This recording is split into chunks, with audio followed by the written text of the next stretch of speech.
ID badge. "Found your little operation," he announces, lifting her medication samples for all to see. "Those are FDA-approved samples. I'm a pharmaceutical executive," Tanya says, voice steady despite tears. "Right, and I'm the Surgeon General." Brady yanks her arms behind her back. "Dealing at a school? That's low. Children watch. Phones record." Tanya's eyes harden with something beyond humiliation. What these officers don't realize is they've just made the biggest mistake of their careers.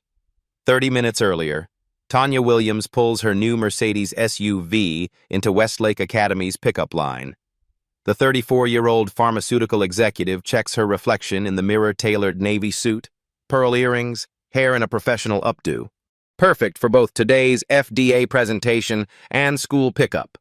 Principal Garcia greets parents with handshakes and smiles, but gives Tanya a cold nod. Tanya notices, swallows the familiar sting, and forces a smile anyway. Near the school entrance, Officers Brady and Reynolds monitor the traffic flow. Brady, 48, with 15 years on the force, nudges his younger partner when Tanya exits her vehicle. "Look at that. Brand new Mercedes, designer everything. No way she affords that legally." Brady's eyes narrow with suspicion. Reynolds, 29, shifts uncomfortably. "Maybe she's successful?" "Yeah, right," Brady snorts. "These people always have an angle." In Brady's mind, a slideshow of previous stops flickers. Minorities in nice cars, complaints filed, his captain burying the paperwork. Easy pattern, reliable results. Tanya checks her watch 15 minutes until dismissal. She slides back into her car to review presentation notes. Her phone rings with a call from her pharmaceutical team about their pending FDA approval. Brady watches her, decision made. "Let's run her plates." Reynolds complies. Clean. Not even a parking ticket. That's how they stay under the radar. "I'm going to check it out." As Brady approaches Tanya's window, his hand brushes his body camera, deliberately turning off the recording light. Brady's knuckles rap against Tanya's window with unnecessary force. She startles, phone still against her ear. "I need to go." "Emergency," she tells her colleague, ending the FDA approval call. She lowers the window with a practiced smile. "Officer? Is something wrong?" "License and registration." Brady's tone lacks any greeting or explanation. "May I ask why?" "I'm legally parked in the pickup zone." "License and registration," Brady repeats louder. Parents turn to watch. Now, Tanya reaches slowly for her purse. "I'm just here to pick up my daughter, officer." "That's what everyone says." Brady's gaze sweeps over her vehicle's interior. "License and registration, third time asking." Tanya hands over her documents with steady hands. Brady studies her license with exaggerated scrutiny. "Tanya Williams?" He deliberately mispronounces her name. "It's Tanya," she corrects quietly. Reynolds stands uncomfortably behind his partner, eyes darting between them and the gathering audience of parents. "What brings you to this neighborhood, miss?" "Williams?" Brady asks loudly enough for others to hear. "My daughter attends school here. I'm here for pickup, as I mentioned." "This car registered to you?" "Yes, I purchased it 3 months ago." Brady raises his eyebrows dramatically. "Must be nice." "What did you say you do again?" "I'm Senior Director of Regulatory Affairs at Pharmatech." "Sure," Brady sneers. "And I'm the president." A teacher approaches, concerned, but Brady waves her off with aggressive authority. She retreats, eyes wide.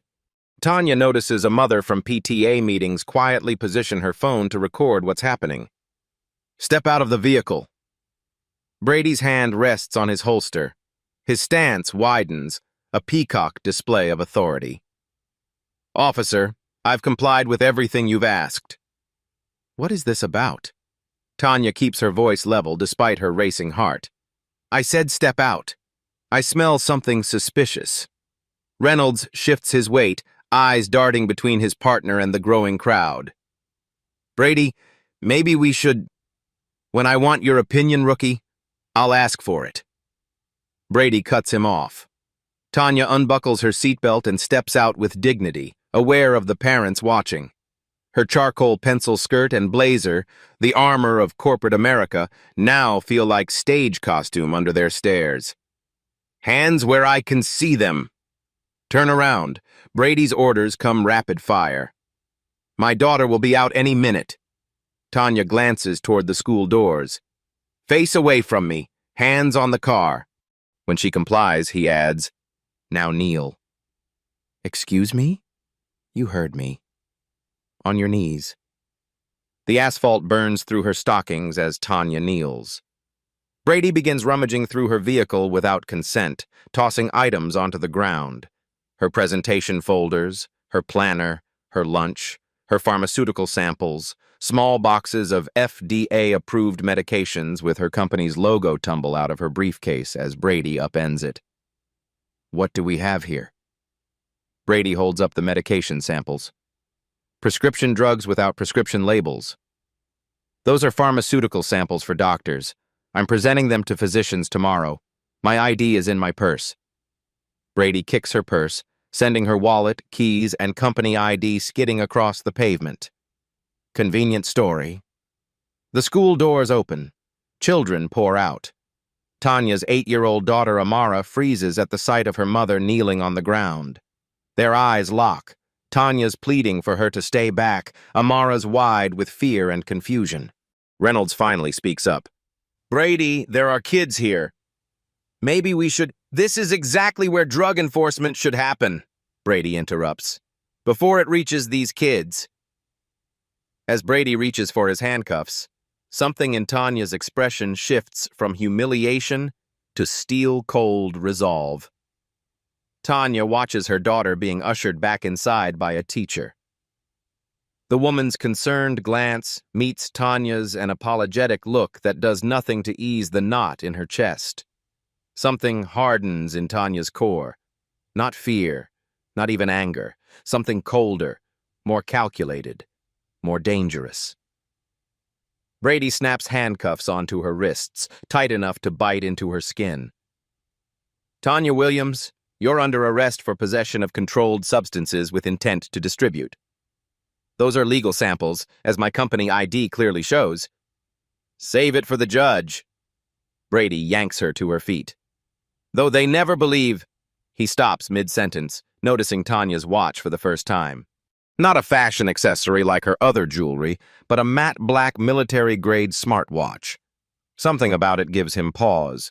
Tanya uses his momentary distraction to press a specific sequence of buttons on the watch face with her thumb. Reynolds searches her purse, methodically rather than destructively. He finds her military family ID card tucked in a side pocket. His eyes widen slightly, but he silently slips it back without showing Brady. Nothing else here, Reynolds reports, returning the purse to Tanya's vehicle. Brady marches Tanya toward the patrol car as parents stare and whisper. She walks with her head high, refusing to give him the satisfaction of seeing her broken. I'd like to make my phone call, she says as they reach the car. Brady laughs. You'll get one at the station, if we get around to it. Reynolds opens the back door, meeting Tanya's eyes briefly. I'll secure her personal effects, he tells Brady, who nods dismissively while radioing dispatch. Reynolds returns to Tanya's car, collects her phone, and brings it to the patrol car. When Brady turns to speak with a concerned parent, Reynolds quietly slips the phone into Tanya's cuffed hands. 1 minute, he whispers. That's all I can give you. In the back seat, Tanya manages a brief, coded call. Protocol Zulu. School grounds. Active situation. The voice that answers is deep, calm, and terrifying in its quietness. Confirmed. 20 minutes. Across town, Colonel James Williams, 58, stands in his home office. Photos of his Special Forces teams line the walls alongside pictures of Tanya growing up and recent shots of his granddaughter. His medals and honors remain in drawers, unseen. He changes from casual clothes into a simple black polo that somehow makes him look more imposing. He doesn't rush, doesn't panic, just moves with deadly precision. As the colonel takes his car keys, his phone lights up with 7 messages from former Delta Force operators en route. Brady chooses the main entrance of the police station rather than the back.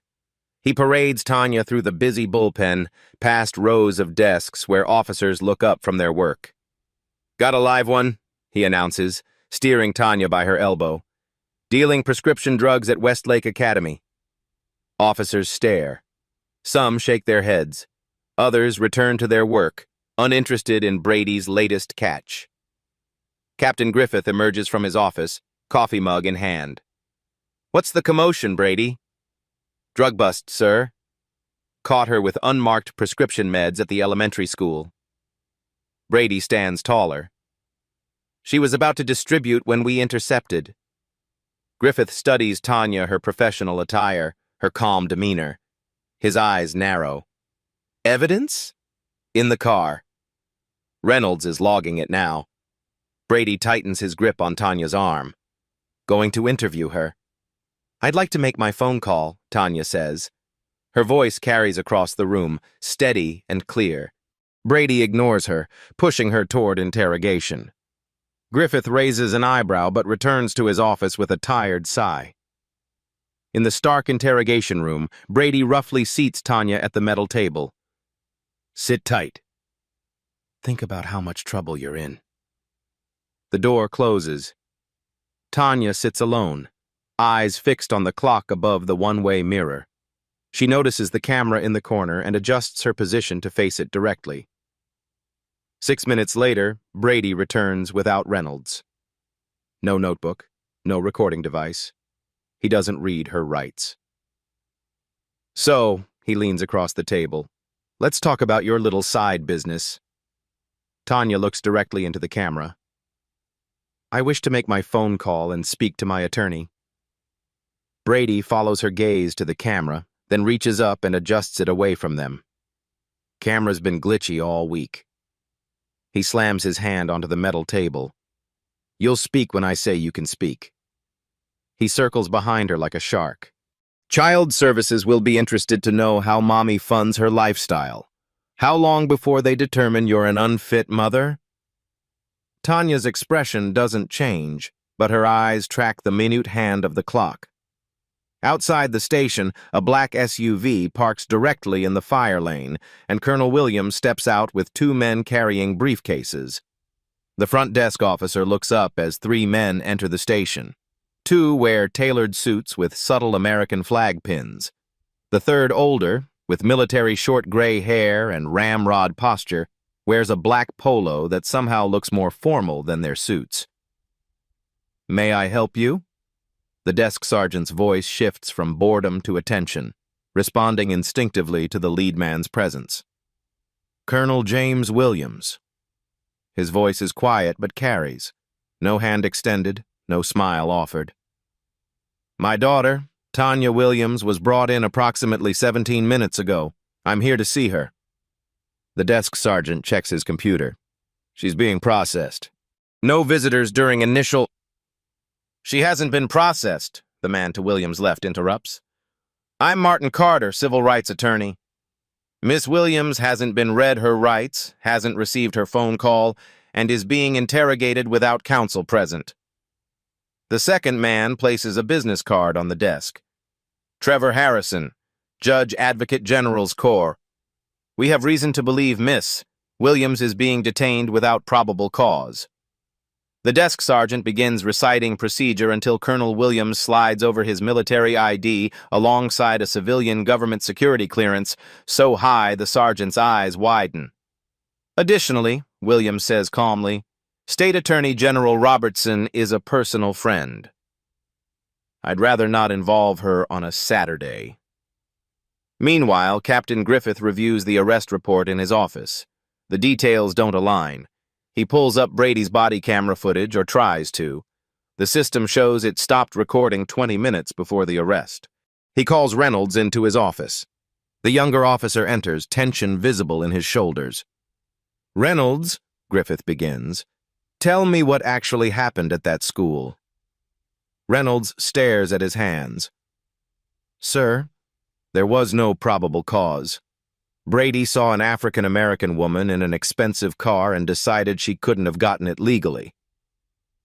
Griffith curses under his breath. And you didn't stop him? I tried, sir. Not hard enough. Reynolds looks up. Brady has a history. Everyone knows it, but nobody does anything about it. In the interrogation room, Brady grows increasingly frustrated with Tanya's composed silence. You think you're smart? Playing it cool? He leans closer. A weekend in lockup might loosen your tongue. How's your kid going to manage without mommy for a few days? Tanya finally speaks. How long have you been targeting minorities, Officer Brady? Brady blinks, thrown by the directness of her question. Watch your mouth. The door opens. Captain Griffith stands there, expression grim. Brady, my office. Now. I'm in the middle of an interrogation. Now, Griffith repeats. Miss. William's father is here. With lawyers. Brady scoffs. Daddy can't help her. We caught her red-handed. Actually, Captain Griffith says, checking a message on his phone, the chief of police just pulled into the parking lot. Chief Peterson strides into the station, uniform pressed, face serious. The desk sergeant stands straighter. Officers lower their voices. Brady watches from Griffith's office window, confusion creasing his brow. What's the chief doing here on a Saturday? Brady whispers. Griffith doesn't answer, eyes fixed on the lobby below. Chief Peterson approaches Colonel Williams with extended hand. James, been a while. Too long, Michael. Williams' handshake is firm. Wish it were under better circumstances. They speak quietly about mutual acquaintances, operations in classified locations, people who owe them favors. Nothing explicitly stated, everything implied. Your daughter, Chief Peterson asks. My daughter, Williams confirms. Senior pharmaceutical executive, mother of my only grandchild. The arresting officer? Brady has a record of complaints, all buried. Chief Peterson nods once. Not anymore. Upstairs, Brady paces like a caged animal. This is ridiculous. Since when does the chief come in for a routine drug bust? Griffith studies Brady across his desk. Sit down. Brady sits reluctantly. What's going on? Internal Affairs is interviewing Reynolds right now. What? Why? The rookie barely did anything. Exactly, Griffith says. That's becoming clear.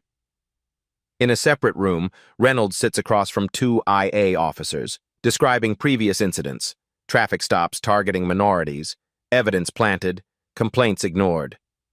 Why come forward now? An investigator asks. Reynolds stares at his hands. Because today I helped humiliate an innocent mother in front of her child's school. Meanwhile, Tanya remains composed in the interrogation room. The door opens, revealing a tall man in an expensive suit. Miss Williams, I'm Martin Carter, civil rights attorney. 7 witnesses have provided video evidence contradicting Officer Brady's claims. Thank you, Tanya says simply. My daughter? Your father has arranged for her to be picked up by your neighbor. She's safe. In Griffith's office, Brady continues defending himself. She fits the profile of... Chief Peterson enters without knocking. Of what exactly? A pharmaceutical executive picking up her child? Or just a black woman in an expensive car? Brady stands. Chief, I was following procedure for suspicious... Sit. Down. Chief Peterson's voice cuts like a blade. Outside the station, 3 news vans pull up. Reporters position themselves for live shots. One headline already reads, Police harassment allegation at elite private school. As Brady tries to justify himself, Chief Peterson slides a folder across the desk. Do you know who Colonel James Williams is? The conference room transforms into a command center with Colonel Williams at its head. Chief Peterson sits to his right, Captain Griffith to his left. Legal pads, evidence folders, and coffee cups cover the table. On a monitor, witness videos play silently. 33 years of service, Chief Peterson explains to Griffith. Special Forces. Delta Force commander for 12 of those years. 3 presidential citations, most classified. Williams doesn't react to the praise. His focus remains on the evidence before him. Colonel Williams led the operation that rescued those hostages in Somalia in 2013, Peterson continues, the one that officially never happened. Griffith nods slowly, understanding dawning. You were military intelligence before becoming chief. We served together briefly, Peterson confirms. Different units, same hellhole. Williams taps the table, redirecting attention. The officer. Brady. This isn't his first incident. No, sir. Griffith slides over a folder. Multiple complaints, never substantiated. Because they weren't investigated, Williams corrects, not looking up from the file. Different from unsubstantiated. On the table, Williams places a small black device. He presses a button, and crystal-clear audio plays every word of Brady's interaction with Tanya, including him turning off his camera. My daughter's watch, Williams explains. Military-grade prototype her pharmaceutical company is testing for their security division. Chief Peterson leans forward. That's admissible? Perfectly legal, the JAG lawyer confirms. Single-party consent state. And the civilian recordings provide corroboration. The door opens. Tanya enters, composed despite her ordeal.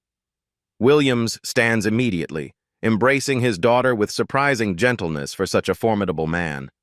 They took me from Amara, she says quietly. Williams nods once. It won't happen again. The civil rights attorney spreads documents across the table. We've compiled evidence of Officer Brady's pattern of racial profiling. 17 incidents in the past year alone, all involving minorities in vehicles above their perceived economic status. Officer Reynolds has provided a sworn statement, Griffith adds, about today and previous incidents. Chief Peterson studies the evidence, jaw tight. Captain Griffith, please bring Officer Brady in. Brady enters minutes later, confidence visibly shaken by the assembly before him. His eyes dart from face to face before settling on Williams. Something about the older man makes Brady stand straighter, an instinctive response to authority far beyond his comprehension. Officer Brady, Chief Peterson begins. Meet Colonel James Williams, one of the most decorated Delta Force commanders in U.S. history, former counterterrorism advisor to 3 presidents, and father of the woman you detained today. Brady's face drains of color. His mouth opens, but no sound emerges. Williams doesn't threaten or raise his voice. He simply looks at Brady with eyes that have witnessed more violence than the officer can imagine, yet remain utterly controlled. My daughter was humiliated while collecting my granddaughter from school, Williams states.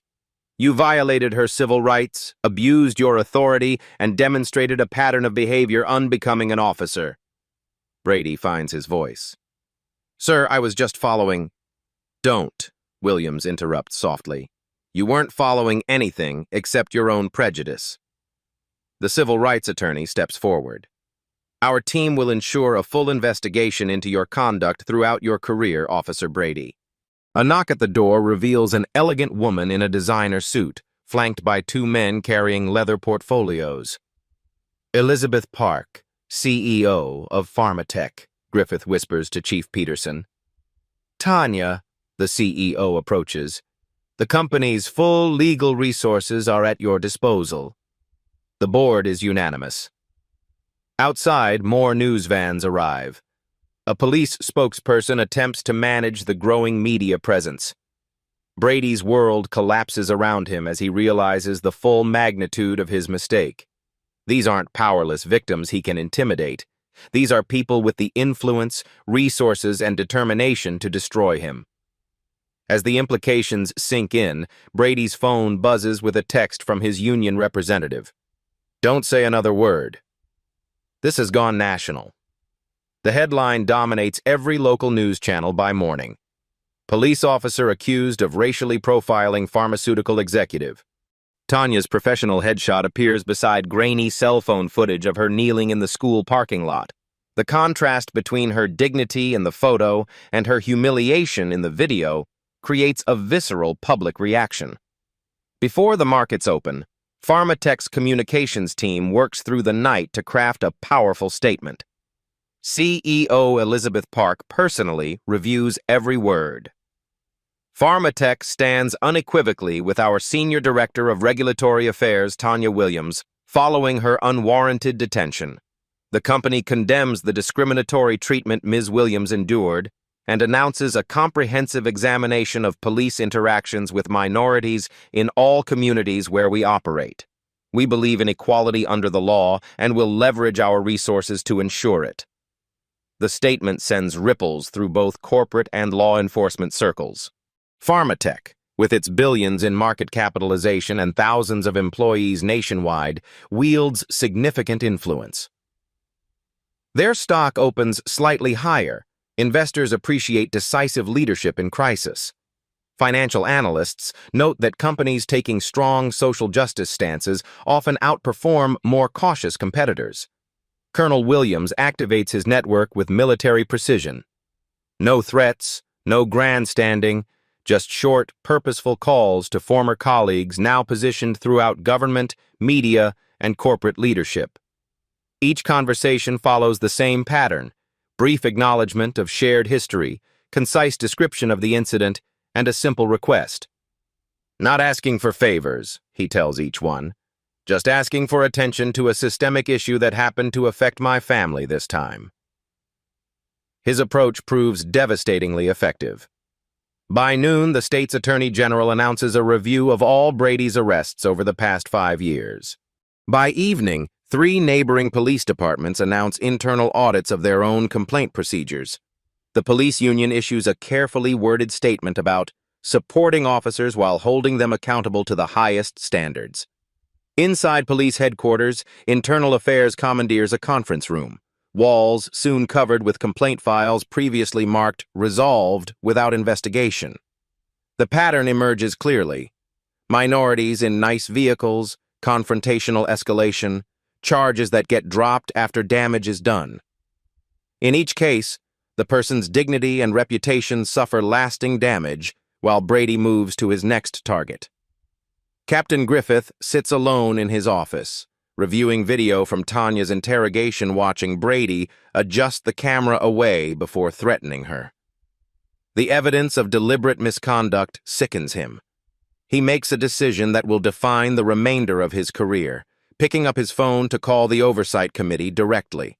Reynolds sits for his 3rd interview of the day, voice hoarse but determined. The weight of his silence lifts with each revelation. "Why didn't you report these incidents before?" an investigator asks. "The blue wall," Reynolds answers. "My father was police. My grandfather, too. You don't cross that line." He looks up, eyes clear. "But watching what happened to Miss Williams, seeing her daughter's face, I couldn't stay silent anymore." "And the department culture?" "Officers who report misconduct find themselves without backup on dangerous calls. Reports disappear. Complainants get intimidated into dropping charges." Reynolds's hands tighten. "But that can't matter more than doing what's right." Across town, Tanya sits with Amara at their kitchen table. Colonel Williams brews coffee as they have a careful conversation with the 8-year-old. The morning sunlight streams through windows, creating a sense of safety that contrasts with yesterday's trauma. "Why did the police make you kneel, Mom?" Amara asks, eyes wide with confusion. Tanya chooses her words precisely. "Sometimes people make wrong assumptions based on how others look. The officer assumed something incorrect about me." "Because you're black?" Amara's directness reflects her age, both innocent and piercing. Tanya nods. "Yes, sweetheart. But what's important is how we respond when treated unfairly." "Were you scared?" "I was," Tanya admits. But I remembered something important that Grandpa taught me. Colonel Williams places 3 mugs on the table, taking a seat beside his granddaughter. In the military, I learned something important. Dignity under pressure. What's dignity? Amara asks, wrapping small hands around her hot chocolate.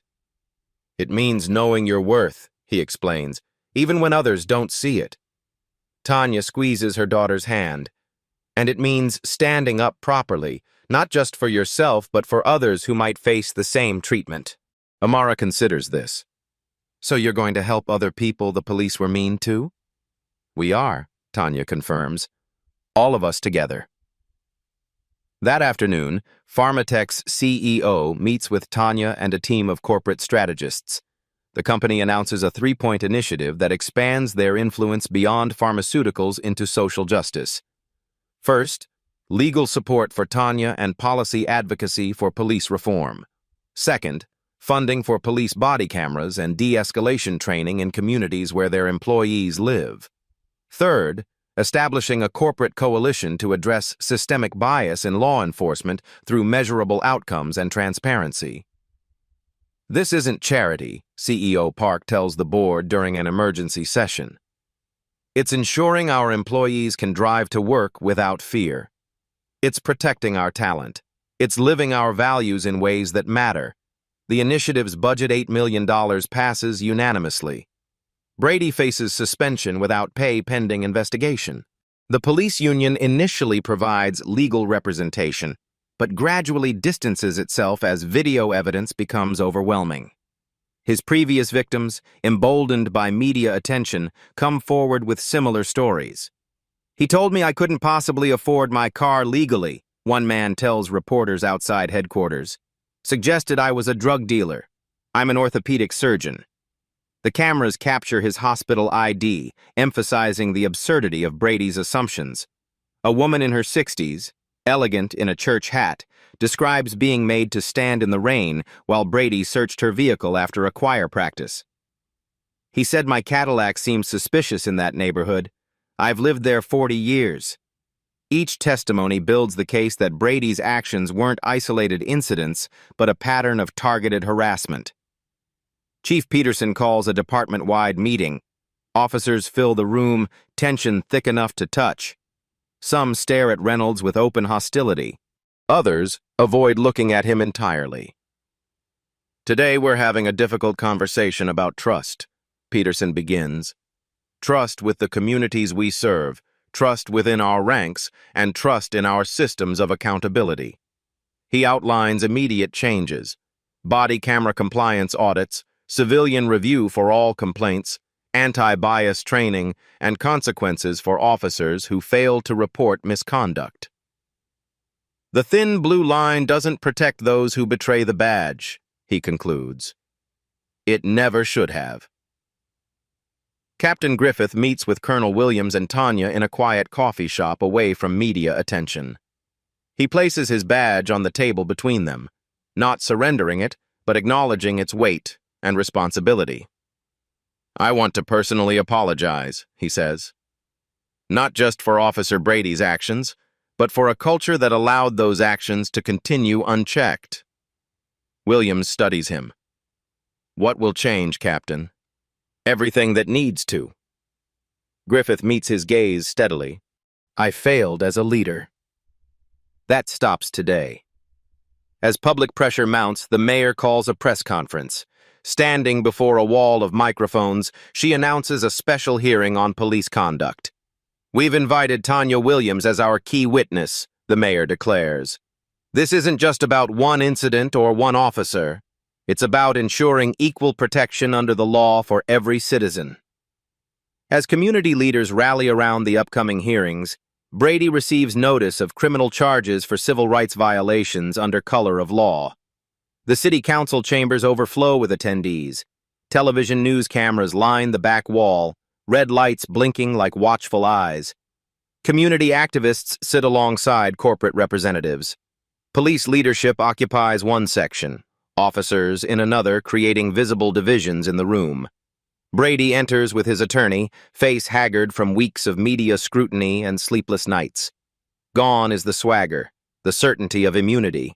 He avoids eye contact, staring at his hands as he takes his seat at the respondent's table. The disciplinary panel consists of 3 retired judges, 2 civilian oversight members, and 2 law enforcement representatives. Their expressions remain professionally neutral as the proceedings begin.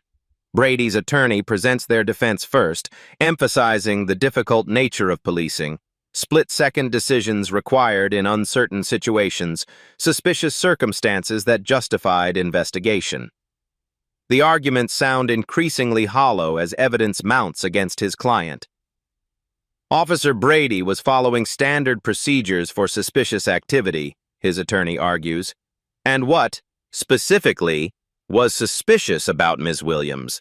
Asks a retired judge. The attorney falters. The vehicle seemed out of place in that. A Mercedes SUV at a private school where tuition exceeds $20,000 annually seemed out of place. The judge removes her glasses. Please continue.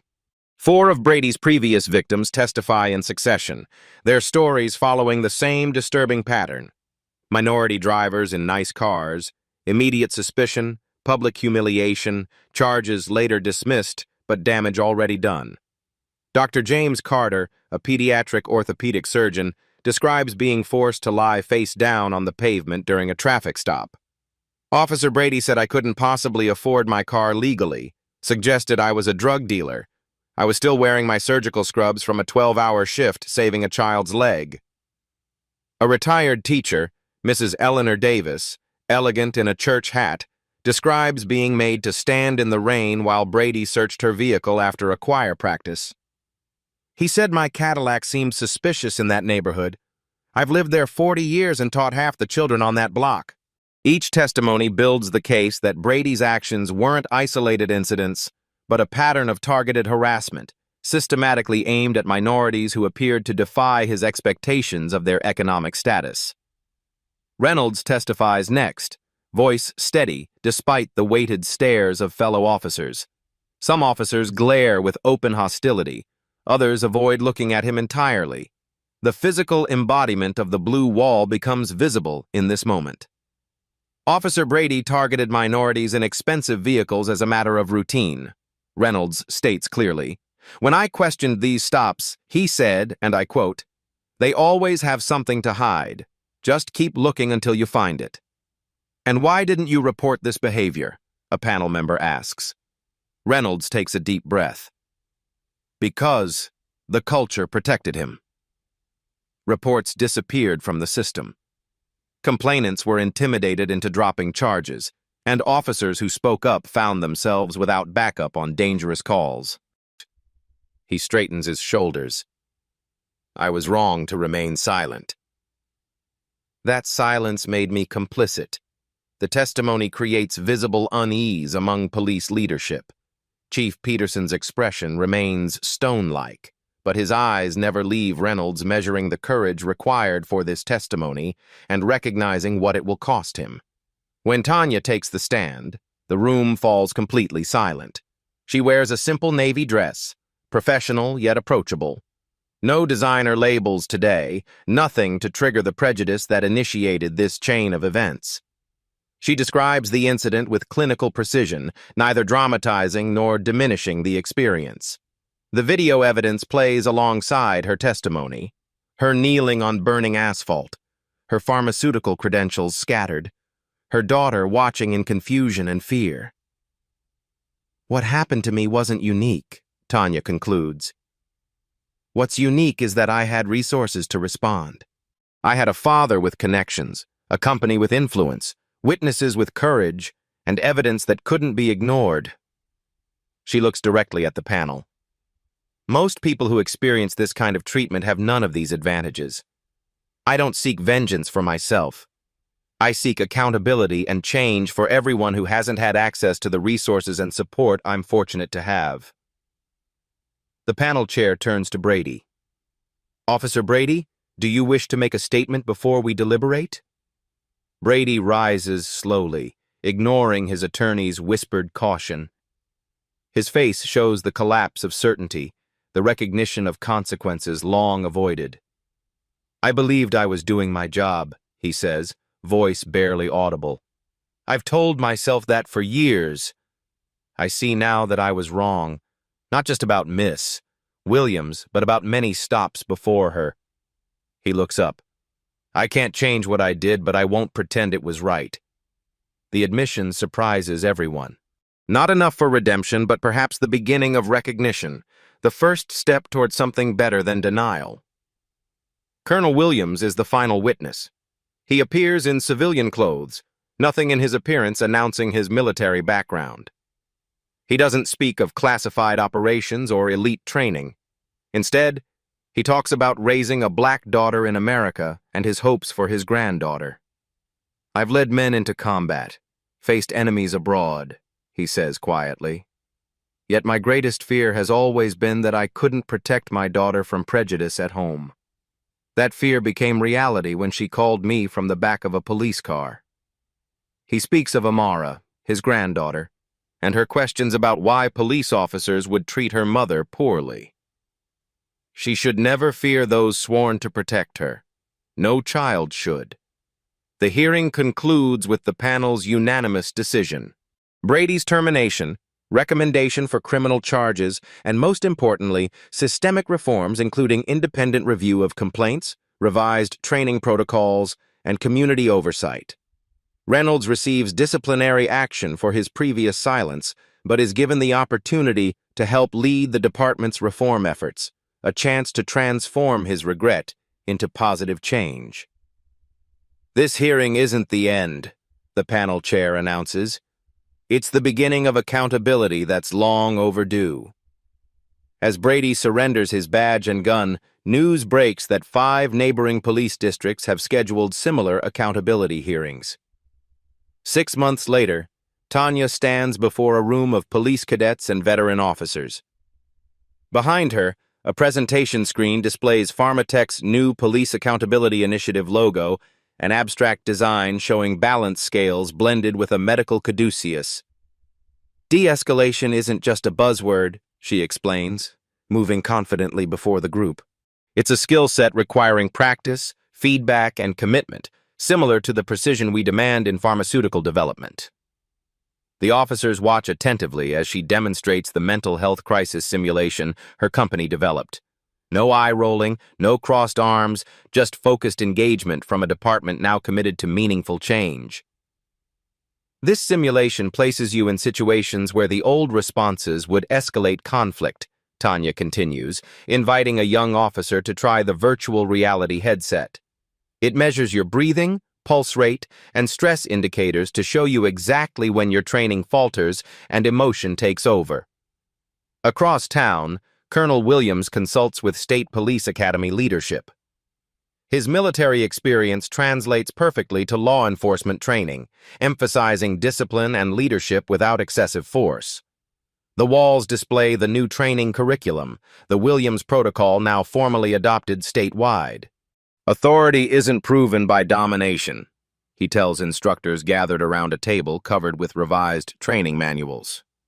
Real authority comes from earned respect and proportional response. Your recruits need to understand that power exercised unjustly isn't strength, it's weakness. The Academy director nods, making notes. The Williams Protocol is already showing results in graduate performance evaluations. Complaints against rookie officers have decreased 60% in just 1 quarter. At Westlake Academy, Principal Garcia hosts monthly community dialogues where parents, students, and local officers meet as equals. Today's topic: building trust through transparency. The school auditorium, once the scene of Tanya's humiliation, has become a place of healing and progress. Tanya and Amara sit in the front row. The 9-year-old raises her hand confidently during the question period, no longer hesitant around authority figures. What happens now when police officers make mistakes? She asks, voice clear. The community relations officer, a new position created after the incident, answers respectfully. We have civilian oversight committees who review body camera footage and complaints. We're accountable to the people we serve, just like your teachers are accountable to your parents. Officer Reynolds stands at the back in his new role as training liaison. Some colleagues still avoid him, calling him traitor under their breath. Others, especially younger officers and minorities, seek his mentorship, recognizing the courage required to break the code of silence. The hardest part wasn't speaking up, he tells a rookie who approaches him after the meeting.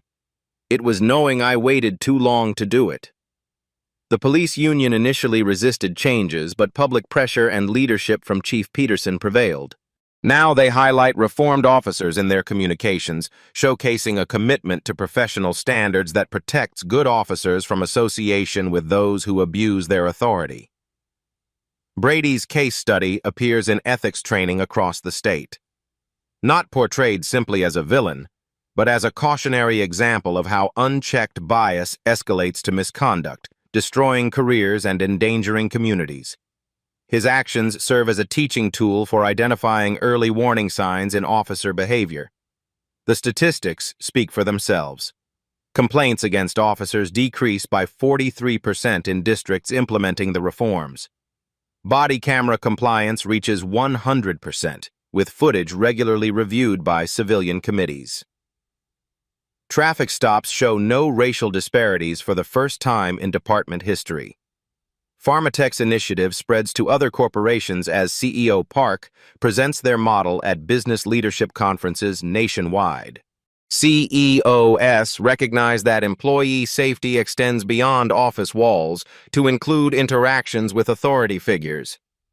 The business case for police reform becomes as compelling as the moral one.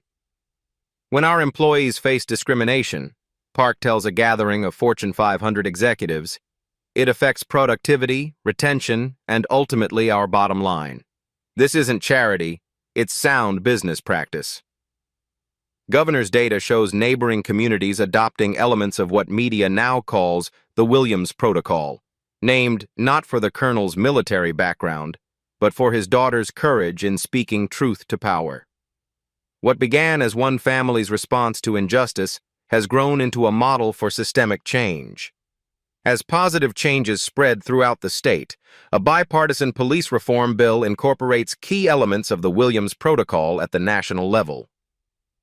1 year later, Tanya pulls into Westlake Academy's parking lot in her Mercedes SUV. The same location where her humiliation began now feels transformed, renewed by purpose and progress. Parents of all backgrounds chat comfortably as they wait for their children, the atmosphere relaxed and welcoming. Officer Diaz, the community police officer, greets her with a respectful nod. "Good afternoon, Miss Williams. Looking forward to Amara's presentation today." "She's been practicing all week," Tanya replies, no tension in her voice. This is normal, now respectful interaction rather than suspicion. The weight of constantly preparing for potential confrontation has lifted from her shoulders. "Your father joining us?" Diaz asks, helping her carry a science display board from her trunk. "He wouldn't miss it." "He's parking now." Tanya smiles, watching her father's car pull into a nearby space. Colonel Williams approaches minutes later, carrying a small science project box. His posture remains military straight, but his expression is grandfatherly proud and slightly nervous for his granddaughter's presentation. He exchanges a professional nod with Officer Diaz, neither overly familiar nor distant, just mutually respectful citizens acknowledging each other's role in the community. Inside the school auditorium, changes are subtle but significant. A framed photo shows Tanya receiving the Chamber of Commerce's Community Leadership Award. A newspaper clipping mentions the Williams Protocol's adoption by police departments nationwide. The school's new Diversity Committee mission statement hangs prominently by the entrance.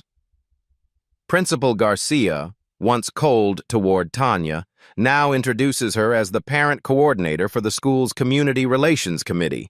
No excessive apologies or overcorrection, just genuine inclusion and acknowledgement of her contributions. Miss Williams has helped us create meaningful dialogue between our school community and local law enforcement, Garcia announces. Her work has made this a safer, more welcoming environment for all families. Parents of all backgrounds fill the auditorium for Science Day presentations. No segregated seating, no uncomfortable glances. The atmosphere feels genuinely collegial. What should have been normal all along finally becoming reality through deliberate effort. Amara takes the stage confidently, her pharmaceutical development project displayed on the screen behind her. She explains how medications move from laboratory to pharmacy, inspired by her mother's work and presented with her grandfather's precision. My mom helps make sure medicines are safe before people can use them, she explains with 9-year-old clarity. She makes sure companies follow the rules so people don't get hurt. It's kind of like what police officers are supposed to do, protect people by following rules. Several officers in attendance nod in agreement, recognizing the wisdom in the child's simple comparison. During the question period, a student asks Amara about standing up when things aren't fair. My mom and grandpa taught me something important, Amara answers without referencing the incident directly. My mom says true power isn't about forcing others down but lifting everyone up. And my grandpa says, courage isn't about not being afraid, it's about doing what's right even when you are afraid.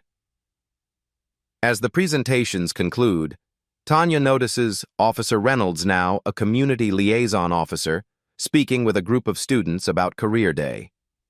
Their eyes meet across the room, and they exchange respectful nods, acknowledging how far things have come.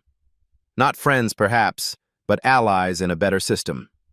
In the parking lot, Tanya, Amara, and Colonel Williams walk to their cars together, 3 generations discussing their day, making dinner plans, debating ice cream flavors. Normal family moments that once seemed threatened now feel secure again. Did you see Officer Diaz's new body camera? Amara asks, skipping between them. He showed us how it works in safety class. It turns on automatically when they answer calls. Good technology with good training makes everyone safer, Colonel Williams remarks, helping Amara into the car. But the most important change isn't the equipment. It's the accountability, Tanya finishes his thought. As they drive home, they pass a billboard for the police department's new recruitment campaign. Serve with integrity. Protect with respect. Not revolutionary words, but now backed by revolutionary changes in policy and practice. Tanya catches her father's eye in the rearview mirror. No words needed between them, just the shared understanding of a battle fought and won, not just for themselves but for their community. The trauma remains part of their story, but no longer defines it. That evening, as Amara works on homework, Tanya receives an email notification. The state legislature has unanimously passed the Williams Protocol Act, mandating the reforms they helped pioneer. What began as a response to humiliation has transformed into lasting change. Colonel Williams reads the news over her shoulder. You did this, he says quietly. We did this, she corrects him. All of us together. Outside, the neighborhood feels different. Not because it has changed, but because the relationship between its citizens and those sworn to protect them has evolved toward what it always should have been: mutual respect built on accountability. True authority isn't measured by how much power you wield, but by how you use that power to protect the vulnerable. Did this story of justice and transformation move you? Hit like if you felt the satisfaction when Colonel Williams walked into that police station. Subscribe to Beat Stories for more powerful narratives of everyday people standing up to injustice and winning. We deliver the most satisfying revenge stories where the underdog rises up against those who abuse their power. New videos every week featuring stories that will make your heart race and leave you cheering for justice. Turn on notifications so you never miss our next viral story of redemption and accountability. Our community is growing. Join us to witness more moments where justice is finally served. Remember, when power meets accountability, true change begins. Beat Stories brings you these moments of triumph every single week.